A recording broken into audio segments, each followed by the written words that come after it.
If you have been playing Broken Arrow for the past few days, you have most likely experienced the unique economy system present in the game. Since there are no resource nodes to capture or structures to build, the economy in Broken Arrow comes down to just three things: the cost of all the units you have on the field, the bank of resources you have available, and the respawn timers of your units.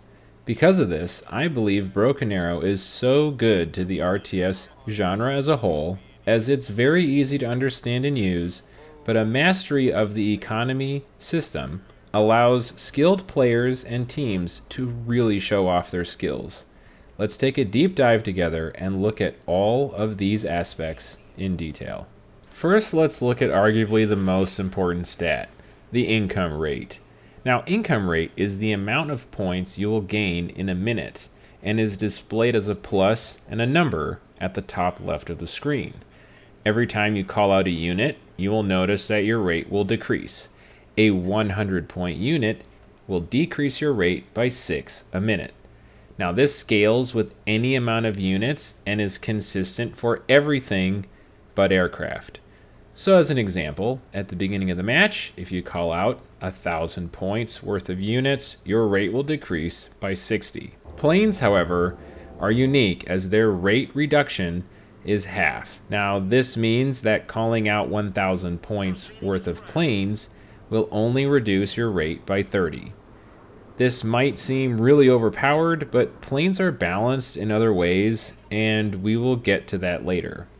As a side note, supplies have no effect on income rate. They only reduce your resource bank. Now let's talk about unit refunds. As a baseline, if you refund any unit that has full health and ammo, it will always refund at 90% of its value. So when we refund a 100-point unit, we will get 90 points back if it is at full health and ammo. This only changes slightly if the unit has used all of its ammo.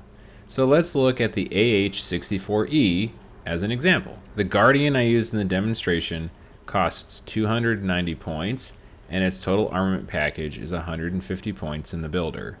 When I refund this unit at full health and full ammo, I get 261 points back, which is 10% less than its original cost. When I refund this unit with no ammo, I get 257 points back, which is the cost of the supplies it would have taken to refill all of its ammo.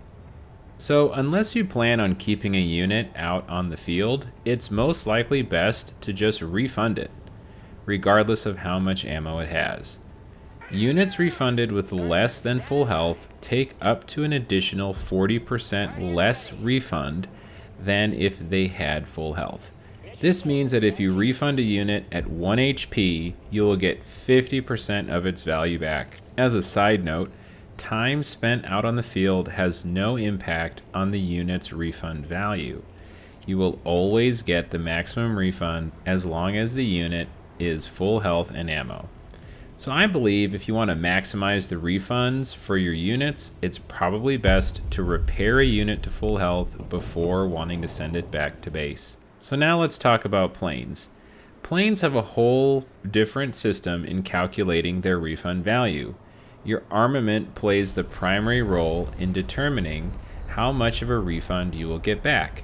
This is on a per armament basis and can be seen in the unit's stack card here. So here is a picture of 4 planes with 4 armaments and the per unit cost.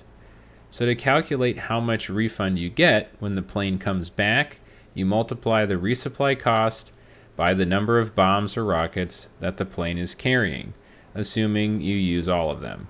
Health also plays a big factor, and just like ground units or helicopters, you can take up to a 40% additional hit on the refund, which could mean you're getting just a few points back if you've dropped all your bombs and returning with low health. It seems like the best practice in the air is just drop what you need. If you have smart bombs, only drop the amount of bombs that you think would need to kill a target, or if you have a mixed loadout, you can toggle certain armaments off.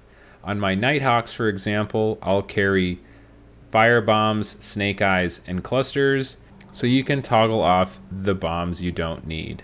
Last but not least is respawn time. Unit respawns seem to vary by the cost of the unit per category. A 100-point unit in the infantry tab does not have the same respawn as a 100-point unit in the helicopter tab. For example, a Delta Force at 100 points takes a minute and 30 seconds to respawn from full health. A 150-point Chinook takes about 30 seconds to respawn from full health. And a 290-point Guardian takes about a minute to respawn from full health. I believe respawn times are calculated based upon the value of the unit in that tab. The respawn time of a dead unit is twice as much as if it were to be refunded at full health, with the Delta Force taking 3 minutes to respawn and the Chinook being just over a minute. This extra respawn time is also calculated when a unit is refunded below full health on a sliding scale from no penalty at full health to the 2 times respawn at 1 health. So when you're working to build your deck, take into account that having the most elite units in every tab could put you in a position where after a loss, you will be waiting much longer to get your units back versus a deck that has less expensive units mixed in. And of course, it wouldn't be Broken Arrow's economy system if the planes also acted completely independent of every other unit in the game. Alright, so let's take a look at planes.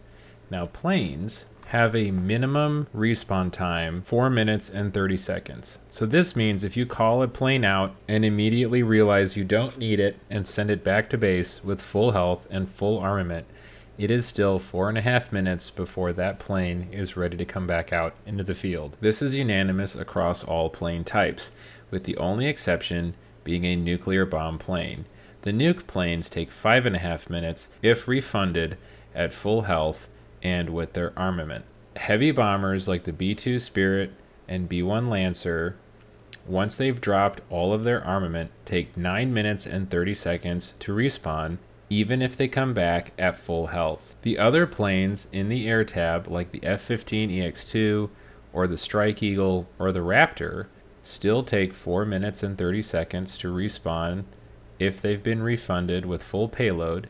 They take about 7 minutes to respawn if they have dumped all their payload, and if they die, they take 12 minutes to respawn. If a bomber dies, it can take up to 15.5 minutes to respawn. That is a crazy long amount of time to wait for your plane to come back and be ready to go again. Alright, so in conclusion, I think that there's a lot of information to unpack here about the way the economy works, how and when to refund your units, and what to consider when you're thinking about building a deck in terms of respawn time. It's pretty obvious that decks using heavy air power are challenged with making sure that they have their planes available at the right time, because if they empty their air tab and if all of their planes died, there are going to be huge gaps in their performance where they have no planes available to help their teammates or defend against an enemy push. This is why typically when I bring out a plane, I like to keep them very role specific as either HE bombers or cluster strike bombers, and then have the largest quantity of them as possible. I have seen some very good nukes, however, and if used at the right time, they can definitely be a game changer. But what do you guys think? How do you feel about the economy of Broken Arrow? Do you feel like it needs to be tweaked? Are there parts about it that surprised you? Are there things about it that you wish you would see changed?